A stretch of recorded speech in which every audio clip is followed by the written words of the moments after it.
Alors, la Belgique a réussi à se doter d'un nouveau gouvernement dit de la Vivaldi. Arrêtons-nous un peu sur sa composition, mais également sur ce qu'elle peut trahir. Premièrement, une seule personne d'origine ouvrière dans le gouvernement, à savoir Myriam Kittir. 4 personnes sont liées à la politique par filiation, sachant que le père de Sophie Wilmes était dirigeant de la Banque Nationale de Belgique, que le grand-père de Sarah Shields faisait de la politique, et puis évidemment nous avons Mathieu Michel et Alexander De Croo, dont on ne présente plus les passés familiaux. À 17 sur 20 des membres du gouvernement, ils cumulaient à peu près 126 mandats en 2017 au total, ainsi que 53 sur ces 126 qui étaient des mandats rémunérés.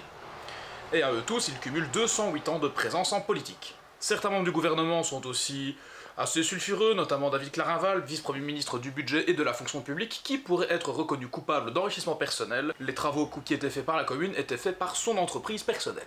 Enfin, l'entreprise familiale, quoi. C'était un peu bof.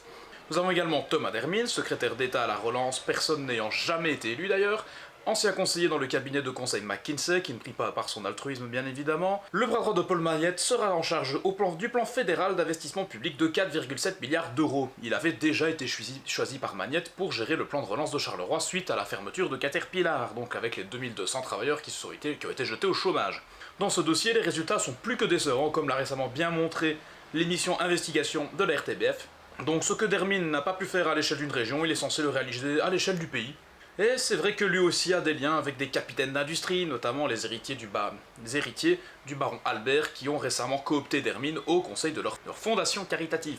Il apparaît dans la liste ultra sélecte des membres de la commission trilatérale, sorte de club international de la banque, de l'industrie et de la politique, réunissant depuis sa création en 1973 les tenants du libéralisme économique et de la mondialisation financière. Il y est au titre de David Rockefeller Fellow 2019-2022, aux côtés d'Alexia Bertrand, héritière de la famille Bertrand, chef du groupe MR au Parlement bruxellois et ex-chef de cabinet de Didier Reynders. À la trilatérale, Dermine et Bertrand y siègent en compagnie de patrons de multinationales et d'une poignée de Belges triés sur le volet, comme le baron Bergman, 10e fortune belge, 2,9 milliards d'euros, et Thomas Lessen, 50 millions d'euros, ex-président de la FEB et de la KBC. Mais Thomas Dermine n'est pas le seul à être lié au milieu de la finance et de la bourse. Alexander De Croo, Openvelde, donc notre bon Premier ministre, lorsqu'il fonde sa boîte de conseil en propriété intellectuelle au milieu des années 2000, c'est avec le baron Hervar van Zulen et d'Arnaud Van Wyck. Le premier est administrateur de la multinationale belge SCR Sibelco, propriété de la 6e plus riche famille belge. Le second, passé par Lehman Brothers, donc une banque d'affaires, a lui épousé la fille du chevalier de Cellier, un grand actionnaire de Solvay et d'AB InBev.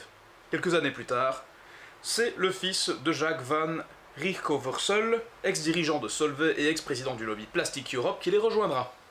Le lobby Plastic Europe, on n'est pas non plus sur des petits problèmes écologistes.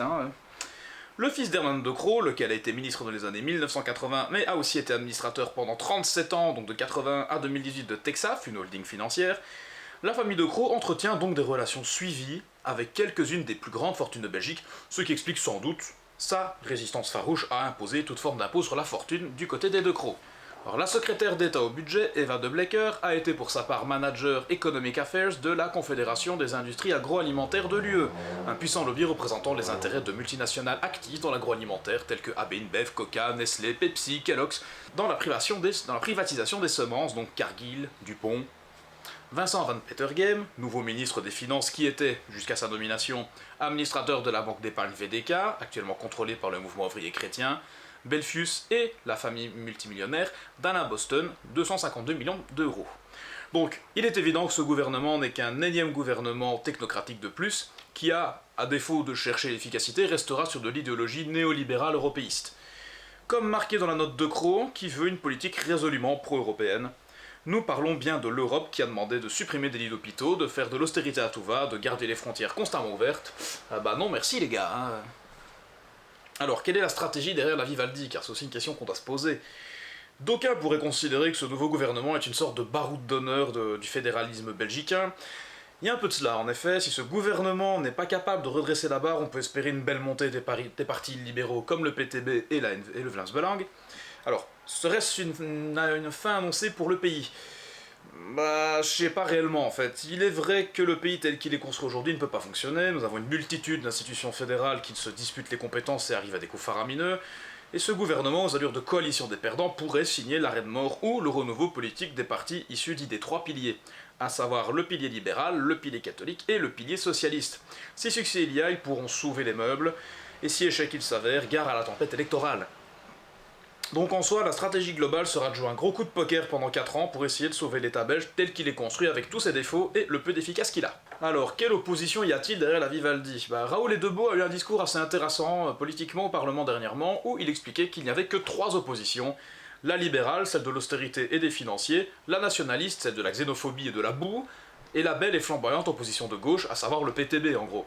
Cette stratégie du diviser pour mieux régner est fréquente dans ce genre de parti, mais elle est à double tranchant.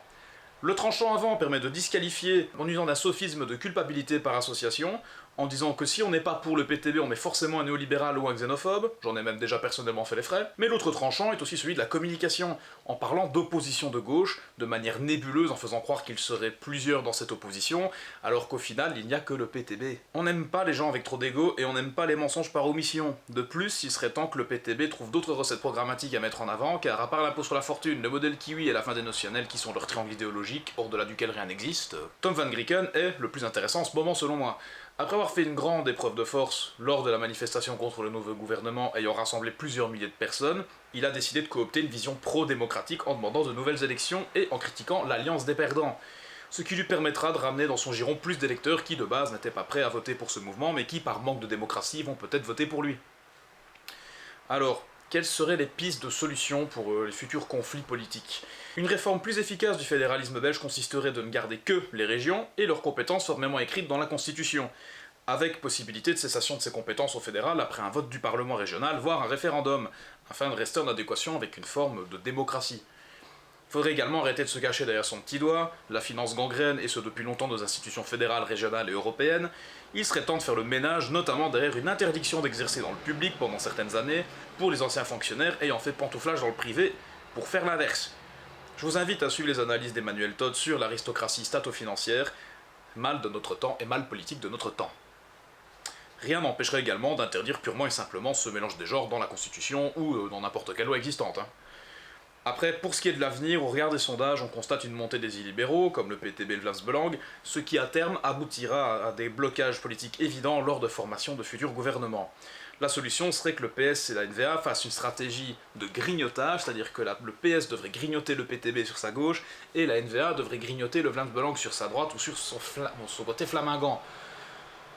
Le hic étant que cette technique a des limites, car au bout d'un moment, les électeurs se rendent bien compte que c'est plus une manœuvre électorale qu'autre chose. Je tiens à rappeler notamment que Nicolas Sarkozy a énormément abusé de cette méthode en 2007 dans un programme réellement de droite, en essayant de grignoter l'électorat du Front National de l'époque, et ça lui a pas tellement servi au change.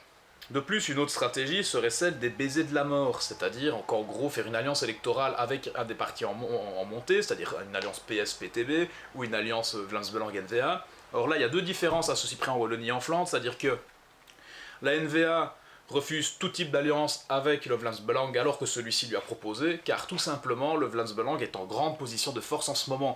Et c'est vrai que si on est en grande position de force, quand on est plus faible et qu'on essaie de grignoter plus fort que soi, généralement ça se passe pas toujours très bien. Et pour ce qui est du PTB, le problème étant que par rapport au PS, ils sont dans une stratégie d'un côté irréconciliable, donc ça m'étonnerait qu'il y ait une alliance effective. Mais bon, aussi, il est vrai que le PS n'est pas dans la même position que la NVA. Le PS est quand même plus fort en Wallonie que ce que la NVA ne l'est en Flandre. Alors, comment considérer ce nouveau gouvernement de Croo? En fait, il ne va rien changer. Et c'est ça le hic en fait, je pense qu'il ne va strictement rien changer, tout simplement car pour ceux qui n'ont pas vu mes vidéos, il continuera d'appliquer les grandes orientations de politiques économiques recommandées par la Commission européenne, donc ça ne changera malheureusement pas. Et puis d'un autre côté, quand on regarde qu'il n'y a jamais eu autant de ce qu'on appelle les cabinettards que dans le gouvernement de Croo par rapport au gouvernement précédent, que nous avons une flopée de fils de politiciens et de personnes ayant joué dans la politique depuis des années, quand on cumule 208 ans de présence politique au total dans le gouvernement, c'est quand même pas rien. Alors le problème n'est pas le temps de présence en politique, évidemment, le problème reste d'abord les idées, mais comme je le dis, quand on regarde la note de Croo, on est de nouveau sur une ligne pro-européenne, une ligne social-libérale, enfin social-libérale qui n'a de social-libéral que le nom, quand on va se retrouver avec du néolibéralisme, et comme on le sait, les avantages du néolibéralisme, il n'y en a pas, les effets sont plus de coûts pour la société, plus de coûts pour la collectivité, mais moins d'efficacité au final. Donc voilà, et après il y a beaucoup de gens qui vont tomber dans le travers en expliquant qu'on vit dans un état communiste parce qu'on prélève beaucoup d'argent sur l'économie, mais ce qui n'est pas réellement le cas. Car c'est pas parce qu'on prélève beaucoup d'argent sur l'économie qu'on devient un État communiste, c'est pas ça, le problème c'est la manière dont on le répartit. En fait, on est juste dirigé par des incompétents et des adolescents. Et l'actualité, je pense, va me donner raison, quand on regarde par exemple le comportement du gouvernement De Croo par rapport au coronavirus, genre ici j'enregistre cette vidéo le 13 octobre, quand on regarde le comportement du gouvernement De Croo, dès qu'il y a eu une histoire de remontée de l'épidémie, au lieu de prendre les chiffres à bras-le-corps et de réfléchir à pourquoi il y avait un biais statistique ou de réfléchir sur quelle stratégie adopter, on a directement parlé de reconfinement, parlé de couvre-feu, on est dirigé par des adolescents. Dès qu'on leur met un coup de force, ils ont peur et ils se cachent. Donc voilà. Alors, au-delà de ça, évidemment, il y a d'autres petites joyeusetés, comme Mathieu Michel, secrétaire d'État à la digitalisation, qui ne sait même pas comment fonctionne Twitter et qui n'est présent sur aucun réseau social, par exemple. Donc voilà, honnêtement, je pense pas que ce gouvernement va changer grand-chose. Donc du coup, que se passera-t-il aux prochaines élections? J'aime pas prendre de grands paris sur l'avenir, mais à mon avis, quand même, la situation de la Belgique va devoir changer à un moment ou à un autre. Alors, est-ce qu'on va finir dans un État confédéral de type helvétique, ce qui est notamment discuté dans pas mal de cercles politiques en Belgique, c'est-à-dire aboutir à un État purement fédéral, en fait, comme il y a en Suisse? Peut-être, ce serait peut-être une solution, pourquoi pas. Mais bon, voilà, donc oui, l'avenir n'est plus qu'incertain avec ce gouvernement. Sachant que si on veut garder la Belgique telle qu'elle est construite aujourd'hui, il faudrait que le gouvernement gère très bien les différentes crises auxquelles il va faire face.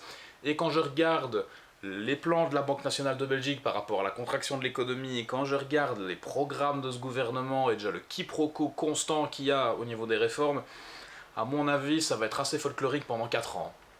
Donc restons connectés, continuons à analyser, réfléchissons de notre côté à trouver une alternative à tout ça, car il serait peut-être temps qu'aussi on arrête de voter pour les mêmes et qu'on essaye de mettre dans les gagnants des gens qui sont plus intéressants que ça.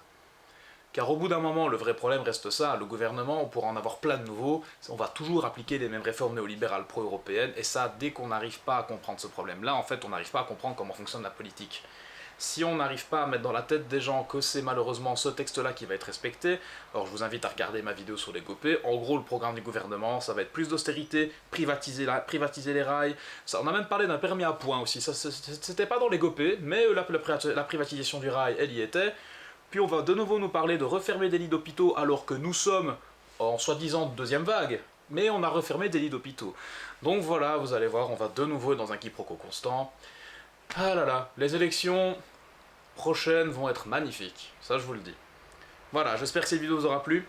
Elle a été tournée un petit peu à la va-vite, elle permet au moins de faire un petit portrait du gouvernement De Croo, hein, donc les fameux 126 mandats, dont les 51 rémunérés, etc., etc.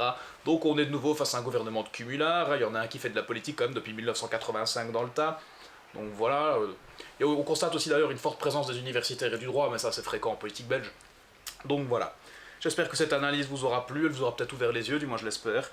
Et puis voilà, on se retrouve pour une prochaine vidéo, et n'hésitez pas à mettre un like, à partager, commenter, vous abonner à la chaîne, bref, tous ces trucs de youtubeurs. Au revoir à tous et à toutes, c'était Margoulax.